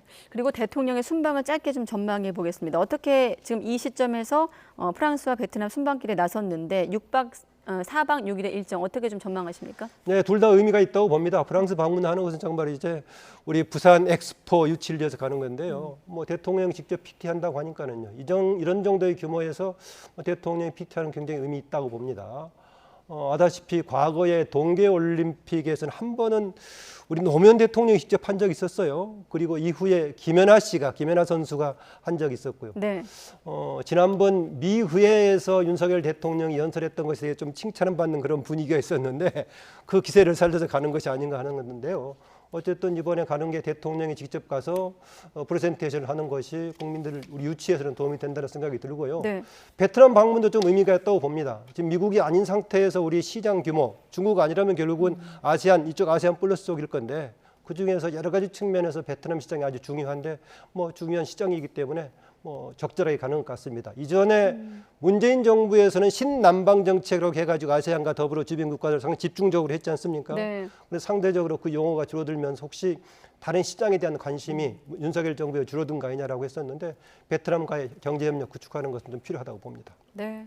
참고로 순방길에 나선 김건희 여사 모습이 지나갔는데 가방에 달린 또 부산은 준비됐다라는 영어였던 것 같은데. 그게 뭐 그동안에 화제가. 다른 뭐 패션 차원의 장식물보다는 부산 is ready 했던 거지. 그건 좀 적절한, 그나마 장식물 중에서는 다른 논란 불러일으키지 않고 뭐 적절한 그 가방에 링을 가지고 갔지 않나 그렇습니다. 네. 대통령은 순방을 하기 위해 파리로 출국을 했습니다만 지금 수능 관련 발언 파장이 수그러들지 않고 있습니다. 앞서는 입시학원 전문가와 함께 교육 현장의 목소리를 좀 담아봤고 어떻습니까? 대통령이 수능 출제를 직접 언급한 것도 이례적이다 이런 평가가 나오고 있고 대통령실은 사교육 해결이 방점이고 발언이 좀 잘못 전해진 것이란 입장이 나왔습니다만 좀 혼란스러워 보이긴 해요. 네, 저는 내용 자체에 대해서는 뭐 동의하는 편입니다. 그런데 늘 이런 문제가 나올 때 대통령의 발언 전달 방식은 굉장히 의미 있게 봐야 되지 않느냐. 네. 지금 우리가 입시 관련된 문제는 불안감 문제 굉장히 중요하지 않습니까? 그러면 같은 정책을 한다고 하더라도 수용자들에게 어떻게 전달이 되느냐에 따라 정책 효과가 달라지는데 입시 문제는 발전적인 개선 방향을 얘기하되 수용자들에게 불안하지 않게 전달해야 되는데요. 윤석열 대통령 상당히 이런 전달 방식이 강한 메시지 중심으로 가고 있습니다. 어떨 때는 오히려 대통령이 부분 골라서 충격적으로 강한 메시지가 필요하겠지만은 대통령은 국민 수용자 입장에서 불안감을 주지 않는 그런 방식이 필요합니다. 최근에 와서 보면은 정치권과 정부 쪽에서 두 가지 유형의 센 발언들이 있는데요. 네. 하나는 유튜브를 중심으로 방송했던 사람이 정치권에 진출하면서 거친 막말들을 많이 쓰고 있고요. 또 하나는 윤석열 대통령과 검찰 출신들이 취조하듯이 썼던 강성 용어들을 너무 국정에서 많이 쓰고 있지 않느냐. 무슨 뭐 애국 관련 매국인이 무슨 뭐 비리의 원상인 이런 용어들 직접 쓰고 있는데요. 대통령의 발언은 조금 쉽게 고치기는 어렵겠지만은 포용적인 발언을 쓰고 정책을 담당하는 실무자들이 전달했으면 그렇습니다. 이 사안 관련해 가지고는요. 이미 사교육 문제, 공교육의 정상화 문제, 심지어는 정시, 수시 문제 오랫동안 논란이 됐지 않습니까? 네. 이 부분이기 때문에 해왔던 방향을 꾸준히 얘기하고 조금 그 방향에서 다듬는다는 정도 얘기를 하고 실행은 좀 강하게 하더라도 했어야 되는데 발언 자체가 너무 세게 나왔습니다. 물론 대통령실에서는 그게 아니고 지금 뭐 교육부에서 잘못 전달한 것처럼 얘기하고 있는데 이후에도 대통령이라든가 대통령실에서는 같은 정책을 하더라도 수용자 입장에서 감안한 뭔가 그런 발언이 좀 필요하지 않을까 그렇습니다. 물론 쉽지는 않겠습니다만은 좀 유념할 부분이 아닌가 그런 주문을 하고 싶습니다. 아무튼 이번 논란으로 교육계가 촉각을 곤두세우고 있고 여야 신경전도 이어지고 있는데 잠깐 여야 간사 목소리 들어보겠습니다. 교육이 여야 간사 목소리입니다. 대통령께서 무슨 난이도 조정을 이렇게 해라, 수시와 정시의 비율을 뭐 이렇게 해라, 뭐 이렇게 지시한 적이 없습니다. 오래전부터 입시철이 다가오면 그 수능의 난이도와 변별력 문제가 큰 관심사로 대두되었고요. 근데 이걸 대통령 발언과 맞물려서 대통령의 혼선을 초래하고 있다. 네. 이렇게 주장하는 것은 저는 비난을 위한 비난이다. 이렇게 저는 생각을 보시는 합니다. 거고. 그 수능 5개월 앞두고 대통령이 이런 언급을 한 게 부적절했고요. 또 매우 일방적이었고 또 전문가 의견을 거치지 않고 너무 정말 아마추어적이었다. 그리고 모든 책임을 또 이렇게 뭐 장관이나 국장에게 전가하는 것도 상당히 문제라고 보입니다.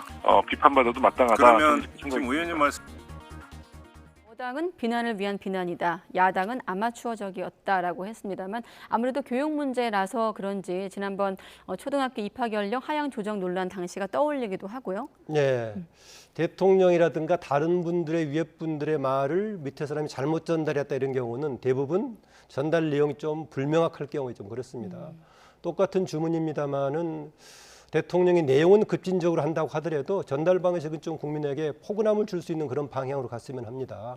오늘 그 이재명 대표의 국회 발언 중에서 대통령이 감독관처럼 얘기하고 있다 그런 발언이 있었는데 조금 그런 느낌도 없지 않아 있습니다.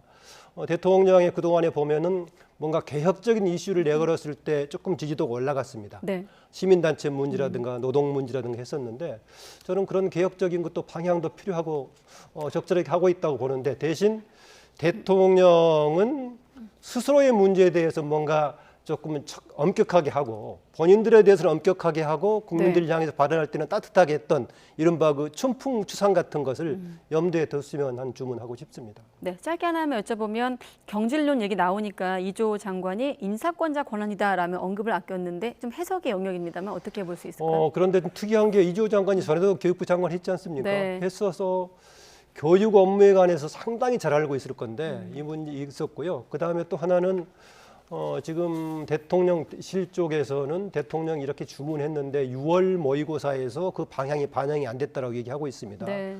그러나 교육부 일부 항변하는 쪽들은 이미 부분적으로 반영이 돼 있는 상태인데 그렇게 얘기하고 있다고 해서 견해 차이라면은 국무위원이 대통령의 말을 거스르긴 쉽지 않으니까 좀 갈등 사항이 나와 있긴 합니다. 어쨌든 간에 이조 장관이 갑자기 임명된 사람이 아니고 이미 교육부 장관 한 번 했던 사람이기 때문에 업무는 제대로 파악하고 있을 것인데 어떤 논란 때문에 있었나 이건 좀 두고 봐야겠습니다. 네, 그리고 아까 한국교육과정평가원장이 사임했다는 속보도 있었으니까요. 네. 한번 추이를 지켜보겠습니다. 김만음 한성대 석좌 교수였습니다. 고맙습니다, 교수님.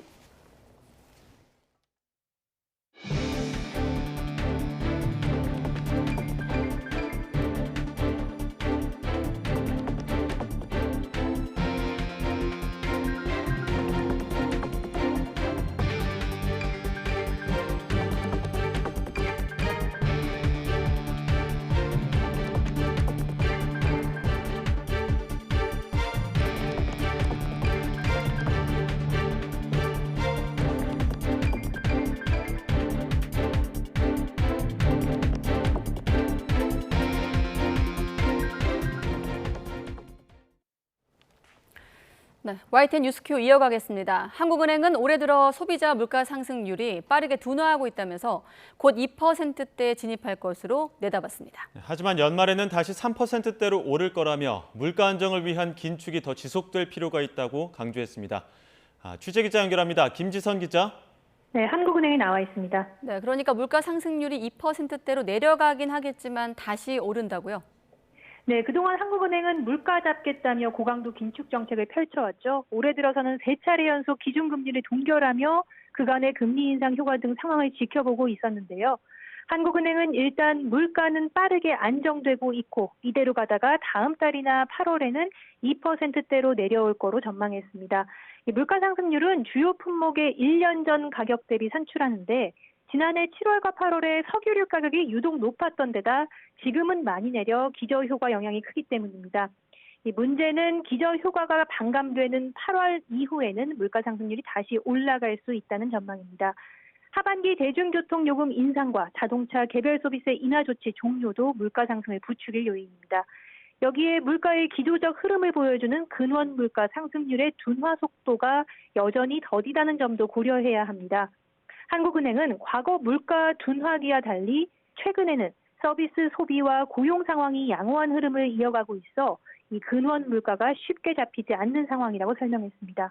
특히 여행객 소비 등 서비스 부문이 하반기 예상보다 크게 살아날 경우 물가가 다시 들썩일 위험이 크다고도 봤습니다.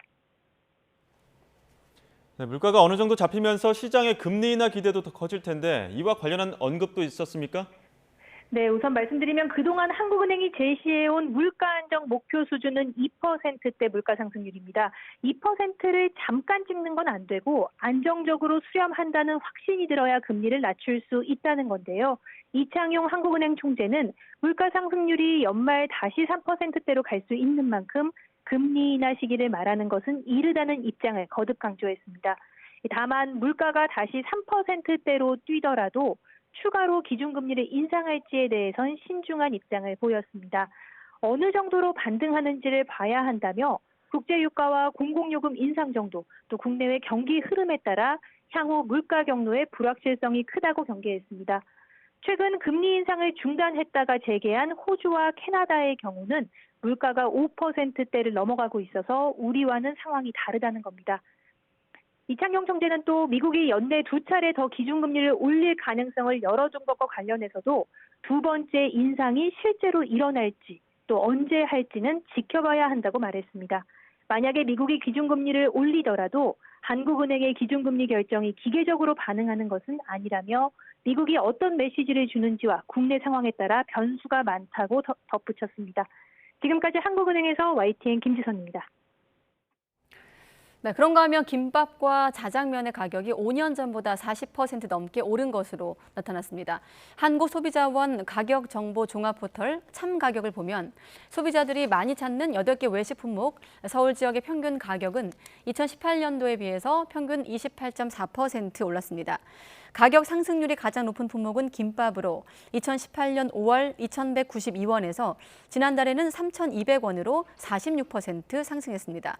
같은 기간 자장면은 4,923원에서 6,915원으로 40.5%가 올랐고 칼국수와 김치찌개가 30%씩 상승했습니다. 냉면과 비빔밥은 20%대, 삼계탕과 삼겹살도 16% 넘게 올랐습니다. 고령화 추세와 맞물리며 60대 취업자 수가 20대 취업자 수를 넘어섰습니다. 통계청 자료를 보면 지난달 60대 취업자는 446만 7천 명으로 383만 3천 명인 20대 취업자보다 많았습니다. 60대 취업자 수는 5월 기준으로 2021년부터 3년째 20대 취업자 수를 웃돌고 있습니다. 고령화로 2021년부터 60대 인구가 20대 인구를 추월했고 생활비 등의 목적으로 일하려는 고령자가 많아진 점 등이 반영된 결과입니다. 향후 1년 내 계약이 만료되는 전국 주택 전세 보증금의 규모가 역대 최대치인 300조 원에 달하는 것으로 나타났습니다. 최근 조직적인 전세 사기와 전세값 하락에 따른 역전세 문제가 현실화하는 가운데 보증금 미반환 문제가 커질 수 있다는 우려가 나오고 있습니다. 부동산 정보업체인 직방이 전세 계약 기간을 2년으로 간주해 국토교통부 자료를 분석한 결과 올해 하반기와 내년 상반기 계약이 만료되는 전국 주택 전세 거래 총액은 302조 1,700억 원인 것으로 집계됐습니다. 직방은 300조 원 규모의 전세 보증금이 1년간 일시에 모두 반환되진 않겠지만 전국 아파트 전세값도 2년 전에 비해서 13.5%가 하락한 상황을 감안하면 전세 보증금 미반환 위험이 커질 수 있다고 밝혔습니다. 일본 중앙은행이 통화 완화 정책을 이어가는 가운데 원화까지 강세를 보이며 8년 만에 800원대에 진입했던 원엔 환율이 소폭 오른 채 마감했습니다. 오늘 서울 외환 시장에서 원엔 제정 환율은 전 거래일보다 1.39원 오른 905.21원에 거래를 마쳤습니다. 오늘 오전 8시 23분에 원엔 환율은 지난 2015년 6월 25일 897.91원 이후 최저 수준인 897.49원을 찍은 뒤 소폭 오르내림을 반복했습니다.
네, 오늘 서울의 낮 기온이 무려 34도까지 올랐습니다.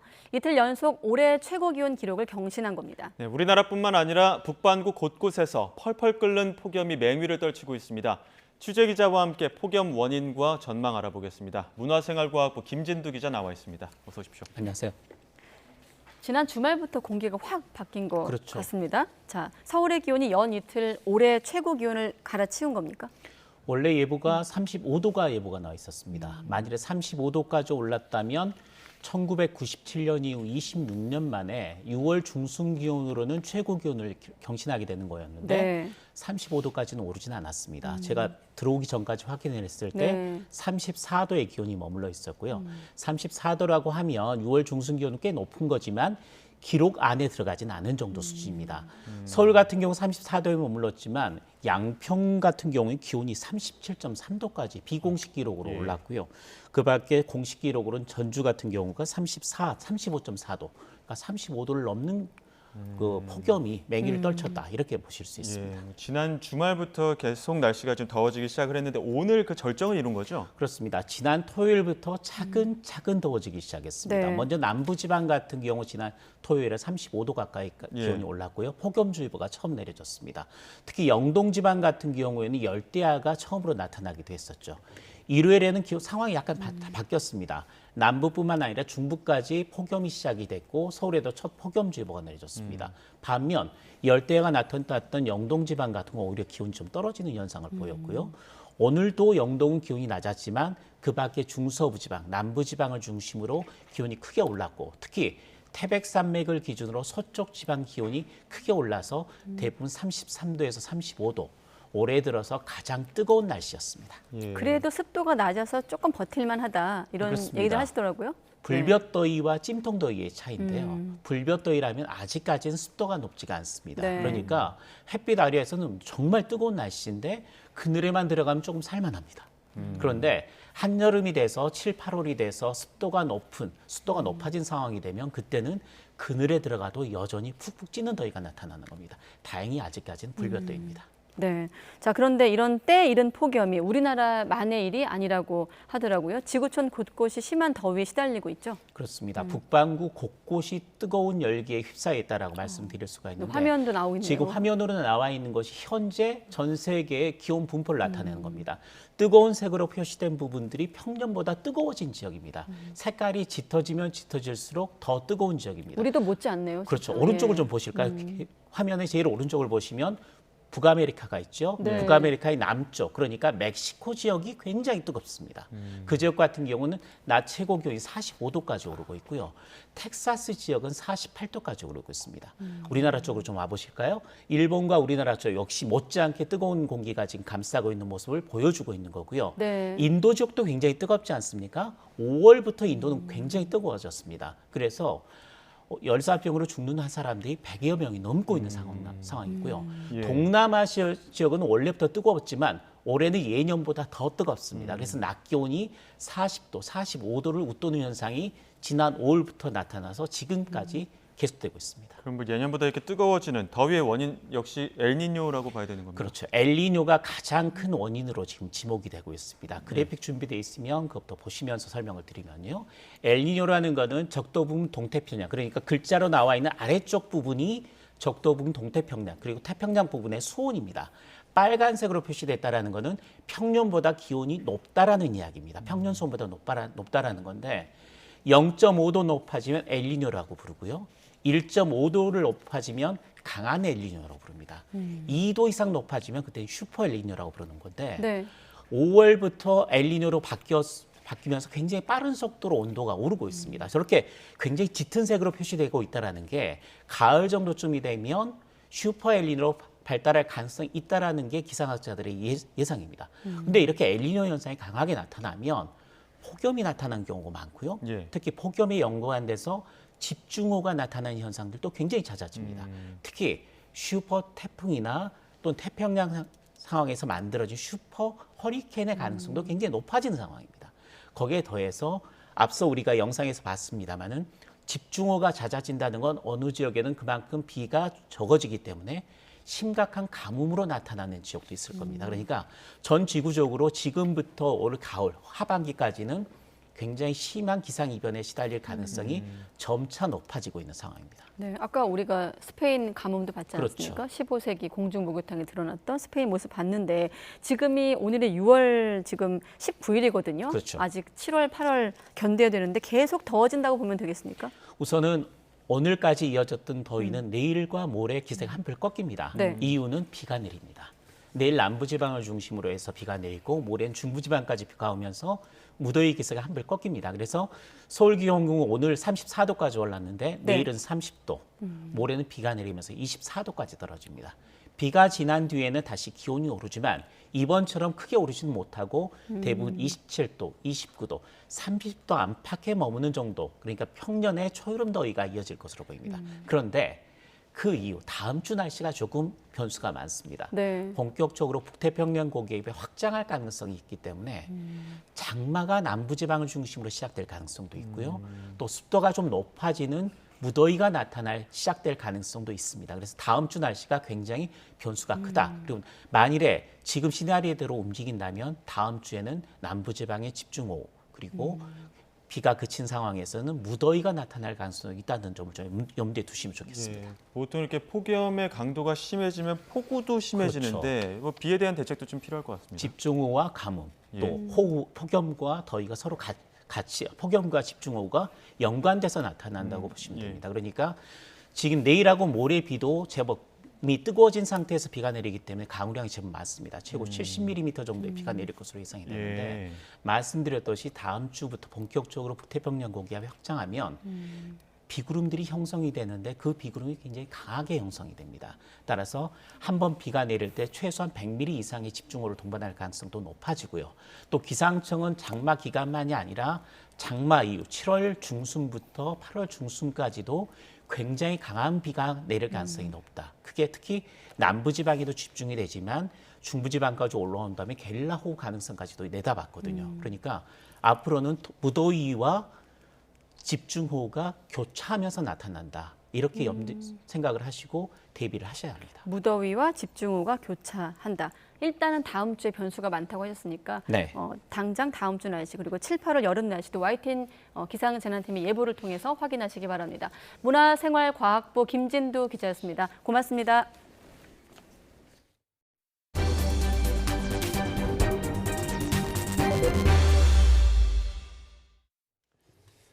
필로폰을 무더기로 숨겨 김해공항으로 입국하던 말레이시아 국적 20대가 세관에 적발됐습니다.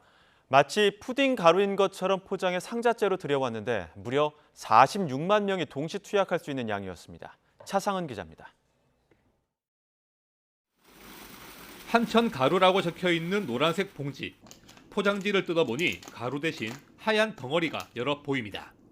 바로 필로폰입니다. 지난달 29일 말레이시아 국적 29살 A씨가 소지한 채 부산 김해공항으로 입국하다가 세관 엑스레이 검사에서 적발됐습니다. 한천 가루로 위장한 필로폰은 14kg, 46만 명이 동시에 투약할 수 있는 양으로 시중 암거래 가격은 463억 원에 달합니다. 김해공항을 통해 밀수된 필로폰 가운데 역대 최대 규모입니다. 일반 여행자용 캐리어가 아닌 종이박스 두 상자에 일반 과자를 위에 쌓아 은닉한 형태로 가져왔습니다. 여행하면서 본인이 먹을 과자와 푸딩가루라고 답했습니다. 수사에 나선 검찰은 말레이시아 현지에서 A씨가 공범에게서 필로폰을 받은 장소를 찾아냈습니다. 현지 마약 조직이 개입한 정황도 확인해 국가정보원을 통해 유통망을 추적하고 있다는 게 검찰의 설명입니다. 올해 초부터 지난 4월까지 전국에서 붙잡힌 마약 사범은 5,500여 명으로 지난해 같은 기간보다 30% 가까이 늘었습니다. 부산에서는 지난 2월 항만을 통해 필로폰 50kg을 들여온 조직이 적발되는 등 다양한 경로를 통한 마약 밀수 사례가 드러나고 있습니다. YTN 차상입니다. 오늘 오전 11시 10분쯤 충북 옥천군 동이면 경부고속도로 서울 방향 금강휴게소 인근에서 승용차가 사고로 정차 중이던 화물차를 들이받았습니다. 이 사고로 승용차 운전자 A씨가 심정지 상태로 병원으로 옮겨졌지만 숨졌습니다. 사고는 앞서 트레일러를 들이받고 멈춰선 화물차를 A씨의 승용차가 들이받으면서 발생한 것으로 알려졌습니다. 오토바이로 경찰관을 들이받고 달아나려던 중학생이 붙잡혔습니다. 경기 김포경찰서는 특수공무집행 방해치상 혐의로 16살 A군을 현행범으로 체포했습니다. A군은 어젯밤 11시 반쯤 경기 김포시 장기동에 있는 도로에서 경찰의 정지 신호를 무시하고 오토바이로 경찰관을 들이받은 혐의를 받습니다. 사고 이후 도로에 넘어진 A군은 다리에 골절상을 입었고 경찰관도 찰과상 등을 입고 병원으로 옮겨져 치료를 받았습니다. 경찰 조사에서 A군은 경찰관을 피하려다 실수로 치게 됐다며 다치게 하려는 의도는 없었다고 진술한 것으로 알려졌습니다. 오늘 오전 10시쯤 강원도 양구군 양구 공리터널에서 승합차와 승용차 등 차량 5대가 추돌하는 사고가 발생했습니다. 신고를 받고 출동한 소방당국은 구급대원 등 인력 35명과 장비 15대를 투입했고 46살 김모 씨 등 5명이 크고 작은 상처를 입어 병원으로 옮겨졌습니다. 경찰은 운전자들의 진술을 토대로 정확한 사고 원인을 조사하고 있습니다. 비행 중인 항공기에서 승객이 출입문을 열려고 시도하는 사고가 또다시 발생했습니다. 현지 시각 오늘 새벽 1시 49분 필리핀 세부에서 출발해 인천으로 향하는 제주항공 7C2406편에서 승객 A씨가 출입문을 열려고 하는 사고가 일어났습니다. 항공기 안에는 당시 180여 명의 승객이 탑승하고 있었습니다. 해당 기종은 이륙 후 내부에서 임의로 출입문을 열 수 없는 설계며 당시 항공기 고도상 외부와 내부의 압력 차이로 인해 실제로 출입문이 열리지 않는 것으로 확인됐습니다. 제주항공은 비상구 앞자리에 있던 A씨가 이륙 후 1시간이 지난 뒤부터 가슴 답답함을 호소하고 비정상적인 행동을 보였다고 전했습니다. 제주항공은 착륙 후 A씨를 공항경찰대에 즉시 인계했습니다. 국내 엠폭스 환자가 지난 12일부터 18일까지 5명이 늘어 누적 111명이 됐습니다. 신규 확진자 5명은 모두 내국인 남성들입니다. 중앙방역대책본부는 오는 20일 서울 퀴어문화축제 등 이번 달 열리는 국내외 성소수자 행사에 대규모 인원이 참여해 고위험군 집단 감염 위험이 클 것으로 예상된다면서 주의해달라고 당부했습니다. 그러면서 현재 국내 엠폭스 발생 양상은 20, 30대 남성이 89.1%, 성접촉에 따른 감염이 95.5%라면서 주로 밀접한 접촉으로 감염되는 만큼 성접촉 등을 자제하고 고위험군의 경우 적극적으로 백신을 접종해달라고 밝혔습니다. 네, 오는 2025년에는 서울 명동역에서 곤돌라를 타고 남산 정상의 N서울타워까지 오를 수 있을 전망입니다. 서울시가 남산 접근성을 개선하기 위해서 곤돌라를 도입하기로 했는데 특히 이 곤돌라 운영 수익을 남산 생태환경관리에 사용하기로 했습니다. 김종균 기자가 소개합니다. 서울의 상징 N서울타워, 한강 등 서울의 전경을 한눈에 볼 수 있습니다. 연간 800만 명의 관광객이 남산을 찾고 있습니다. 하지만 남산에 오르기가 너무 불편합니다. 2021년 8월부터 관광버스 진입이 금지됐습니다. 지난해엔 순환버스 노선도 한 개로 줄었습니다. 남산 케이블카는 외진 곳에 있어서 접근성이 낮은 데다 주말 같은 경우 대기줄이 길어 1시간 이상 기다려야 합니다. 외국에서도 많이 해외여행을 오시고 하는데 이게 기다리는 게 너무 심해서 조금 빨리 탈 수 있는 방향이 있었으면 좋겠어요. 서울시가 곤돌라를 대안으로 내놨습니다. 남산 예장공원부터 정상부까지 연결하는 곤돌라를 2025년까지 설치한다는 계획입니다. 10인승 25대 규모의 곤돌라는 시간당 1,600에서 2,000명 정도 수송할 수 있습니다. 더구나 예장공원은 명동역에서 가깝고 39면의 대형 관광버스 주차장이 있습니다. 이동약자를 위해 명동역에서 예장공원 곤돌라 승강장까지는 무경사, 무장애 동선을 조성할 예정입니다. 더 많은 관광객이 방문하게 되면 안전수칙이라든가 질서를 서울시에서 협조를 해서 저희 명동 상권이 더욱 활성화되기를. 특히 곤돌라로 생기는 운영 수익은 남산 생태 환경을 관리하는 기금으로 활용할 계획입니다. 그 기금을 가지고 지속 가능한 남산을 위한 여러 가지 생태 환경 관리 사업, 여가 공간 조성 사업들을 끊임없이 해 나갈 생각이고요. 남산 곤돌라는 내년에 착공해 2025년 말 완공이 목표입니다. YTN 김정규입니다. 네, 이 뒷모습의 주인공 슈퍼스타 리오넬 메시의 사진입니다. 메시는 사우디아라비아 홍해에서 찍은 이 사진 한 장을 올리는 값으로 우리 돈 25억 원 가량을 받았습니다. 메시는 사우디 관광부와 비밀 계약을 맺은 것으로 드러났습니다. 3년 동안 최소 연 1회 이상 가족 혹은 동반 20명 이내로 함께 사우디를 찾을 것. 비용은 모두 사우디가 지급. 그리고 SNS 계정에 사우디 홍보 게시물을 10회 올리면 200만 달러, 우리 돈으로 25억 원, 그리고 각종 사우디 관련 행사에 참여만 해도 200만 달러를 받기로 했습니다. 사우디는 이렇게 막대한 돈을 지급하면서 무엇을 얻을 수 있는 걸까요? 바로 스포츠 워싱입니다. 쉽게 말해 이미지 세탁이라고 보시면 되는데요. 국가, 기업, 단체 등이 스포츠를 이용해 각종 문제를 은폐하고 대중의 시선을 다른 곳으로 옮기려는 시도를 말합니다.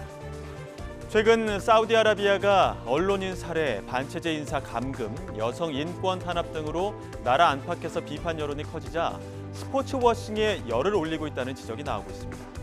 실제 사우디는 잉글랜드 프로축구 명문 구단 뉴캐슬을 인수하고 크리스티아노 호날두를 영입한 데 이어 지난해 발롱도르 수상자인 벤제마를 비롯해 유럽 무대에서 뛰는 유명 선수들을 사우디 구단으로 끌어들였는데요. 작년 카타르 월드컵에 자극받은 사우디가 스포츠 워싱의 일환으로 2030년 사우디 월드컵 개최를 목표로 하고 있다는 분석도 있습니다. 사우디의 손길이 닿은 곳은 축구계뿐만이 아닙니다. 미국 프로골프 PGA 투어까지 집어삼켰는데요. 그간 사우디 국부 펀드가 후원하는 리브는 오일머니를 앞세워 PGA 투어 선수들을 빼가고 PGA는 옮겨간 선수들의 출전을 금지하는 등 치열한 소송전을 불사했습니다. 그런데 대립각을 세우던 리브와 PGA가 지난 7일 전격 합병을 발표하면서 골프계는 충격에 휩싸였습니다. 골프 전쟁을 치르던 경쟁자가 하루아침에 동업자가 된 건데 사실상 사우디 측의 승리라고 보는 시각이 많죠. 결국은 미 법무부까지 나섰습니다. 사우디가 골프 왕국을 돈으로 사들였다는 비판이 나오자 미 법무부는 독과점 우려가 있는지 검토하기로 했고 미 의회 차원의 조사도 이루어질 예정인데요. 결국 PGA 투어와 리브 합병에 제동이 걸리면서 관련 논의는 최소 1년 이상 추진이 어려울 것으로 전망되고 있습니다. 조 바이든 미국 대통령의 대표 업적으로 내세우는 인플레이션 감축법의 주요 정책들이 야당인 공화당은 물론 제약업계의 공격을 받고 있다고 워싱턴 포스트가 보도했습니다. 이 신문은 하원 세입위원회에서 공화당 의원들이 인플레이션 감축법의 청정 에너지 확대 예산을 줄이고 그 돈으로 법인세를 내리는 법안을 통과시켰다고 전했습니다. 상임위를 통과한 법안에는 신규 전기차 구매 시 지원하는 $7,500의 세액공제 혜택을 줄이고 중고 전기차 구매 세액공제는 아예 폐기하는 내용이 포함됐습니다. 하지만 IRA 반대 법안들이 하원을 통과하더라도 민주당이 장악을 한 상원이 버티고 있는 데다가 바이든 대통령의 거부권 행사 가능성이 커 최종적으로 의회를 통과하긴 쉽지 않다는 관측입니다. 유럽의 천연가스 가격이 다시 들썩이고 있습니다. 미국 CNN 방송은 유럽 천연가스 가격이 지난 수개월 동안 하락한 뒤에 이달 들어 50% 이상 급등했다고 보도했습니다. 전문가들은 노르웨이 주요 가스 기업들의 유지 보수에 따른 가동 중단이 예상보다 길어져 이전의 하락세에서 벗어났다고 분석했습니다. 유럽의 이런 사정과는 달리 미국의 경우 여름철 여행 성수기를 앞두고 휘발유 값이 지난해보다 낮게 형성됐습니다. 미국 자동차협회에 따르면 휘발유 가격은 갤런당 약 3.58달러로 지난해 5달러보다 내려갔습니다.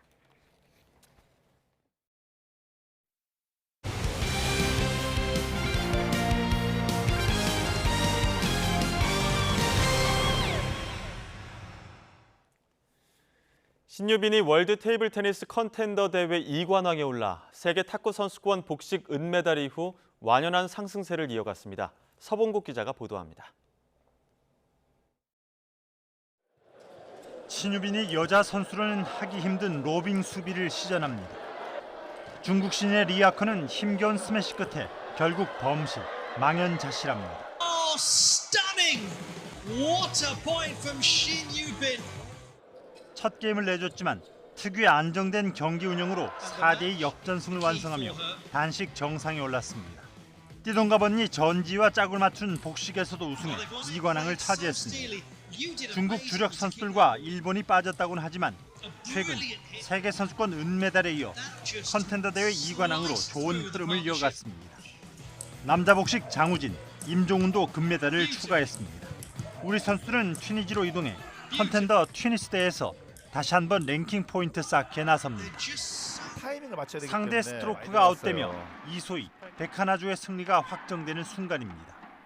쉽지 않은 일본조에 2대0 완승을 거둔 두 선수는 3월 독일 오픈, 지난달 말레이시아 마스터스 이후 슈퍼 1000 시리즈, 인도네시아 오픈에서 시즌 3번째 우승을 합작했습니다. YTN 서봉국입니다. 프로야구 구단 판매 상품 중 가장 인기가 많은 건 바로 유니폼입니다. 이미 가지고 있어도 새로운 디자인의 지갑을 여는 팬들을 사로잡기 위해 각 팀도 많은 노력을 기울이고 있습니다. 보도에 이지은 기자입니다. 연일 뜨거운 승부가 펼쳐지는 야구장. 유니폼은 안 입은 팬을 찾는 게 더 어려울 정도로 필수 아이템입니다. 한 벌에 10만 원이 훌쩍 넘어가지만 팬들은 망설이지 않습니다.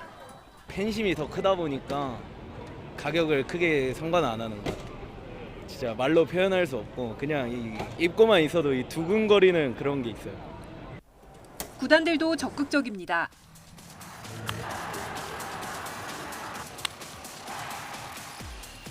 호국 보훈의 달을 맞아 군복에서 따온 밀리터리 유니폼과 향수를 자극하는 올드 유니폼 등 다양한 제품으로 팬들을 공략하고 있습니다. 평소에도 생활 중에 좀 입으시거나 아니면 이제 단벌로서 계속 야구장 오시는 것도 지겨우시니까 좀 다양한 유니폼을 또 입고 오실 수 있도록 제가 그런 기획 의도로 계속 좀 다양한 유니폼을 만들어 보고 있습니다. 최고 인기 구단 LG와 롯데는 상품 판매에서 유니폼이 차지하는 비중이 60%. LG는 가을 야구의 상징 유광 점퍼가 이 중 20%를 책임지고 있습니다. 선수들이랑 같은 유니폼을 입고 같은 마음으로 경기를 응원했을 때 주는 그런 극대화된 마음이랄까, 좀 우승을 기원하는 마음이 조금 더 커지게 해주는 효과가 있는 것 같습니다. 항상 잘할 거라고 믿으니까 그거에 저희가 보답을 하는 거죠. 이렇게 사면서 이렇게 응원하고 있다. 팬들과 선수를 하나로 이어주고 구단은 수익으로 웃게 만드는 유니폼. 야구계의 효자 상품으로 굳건히 자리매김하고 있습니다. YTN 이지은입니다. 김민아가 최강 김가영의 최다승을 저지하고 여자 프로당구 통산 2번째 우승 트로피를 들어 올렸습니다.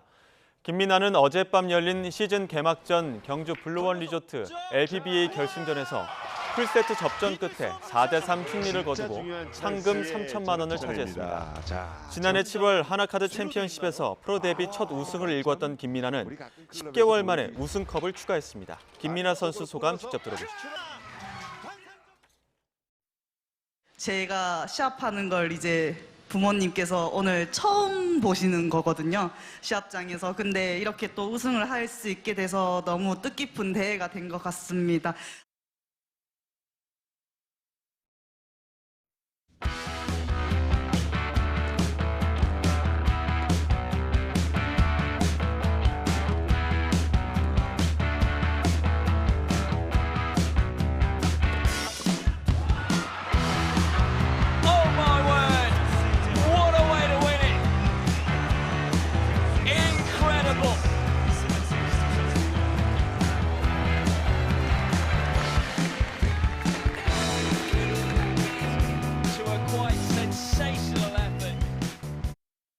오늘 서쪽 지방에서는 올 들어 가장 더운 날씨가 찾아왔습니다. 서울 기온이 34도까지 올라 어제에 이어 하루 만에 올 최고 기온을 경신했는데요.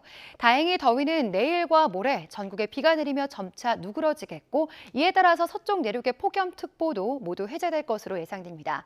내일 서울 낮 기온은 29도로 오늘보다 5도가량 낮겠고요. 모레는 24도까지 내려가면서 예년보다도 4도가량 낮겠습니다. 내일은 전국이 대체로 흐리겠습니다. 비는 내일 오전 제주도를 시작으로 오후에는 충청과 호남에, 밤에는 그 밖에 전국으로 확대하겠는데요. 모레까지 비가 이어지며 제주 남부와 산간 많은 곳에 70mm 이상이 예상되고, 그 밖에 전국에는 10에서 60mm의 비가 돌풍과 벼락을 동반하며 요란하게 내리겠습니다. 내일 낮 기온은 오늘보다 2에서 5도가량 낮겠습니다. 서울 29도, 대전 28도, 부산은 26도로 예상됩니다. 비가 그친 뒤에는 기온이 점차 오름세를 보이겠고요. 주 후반부터는 다시 초여름 더위가 이어질 전망입니다. 날씨였습니다. 네, 가장 빠른 종합뉴스 뉴스큐 마치겠습니다. 이어서 이브닝 뉴스가 방송됩니다. 시청해주신 여러분 고맙습니다.